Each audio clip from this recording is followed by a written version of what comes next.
સૌરાષ્ટ્ર યુનિવર્સિટીનો આજે પદવીદાન સમારંભ હતો. તેમાં પ્રથમ નાગરિક તરીકે મને આમંત્રણ આપેલું હતું. ત્યાં હું ગઈ તો સ્ટેજ ઉપરની કોઈ બેઠક વ્યવસ્થા હતી નહીં.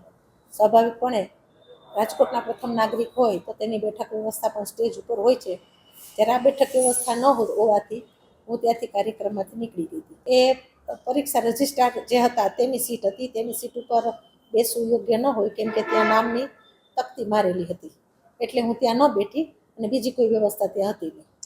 આ માટેનું કાર્યક્રમનું નિમંત્રણ મને ગયા અઠવાડિયે આપવામાં આવેલું હતું. હવે યુનિવર્સિટીમાંથી અને આ કાર્યક્રમમાં આવવા માટેનું નિમંત્રણ મળેલું હતું. કદાચ આમ જોઈએ તો કાર્યક્રમ કોર્પોરેશનની અંદર યુનિવર્સિટી આવતી હોય તો કાર્યક્રમ પણ આપણો જ કહેવાય. કદાચ એને નજર બહાર રહી ગયું હોય, ગમે તે હોય. જ્યારે આ વ્યવસ્થા નહોતી ત્યારે પ્રથમ નાગરિક તરીકે મને આમંત્રણ મળેલું હતું. હું ગઈ પણ હતી, પણ વ્યવસ્થા ન હોવાને કારણે હું ત્યાંથી જતી રહી હતી. સાંજ સમાચાર ફેસબુક પેજને લાઇક કરો, વિડીયો શેર કરો અને વધુ વિગતવાર સમાચાર માટે sanssamachar.net વિઝિટ કરો.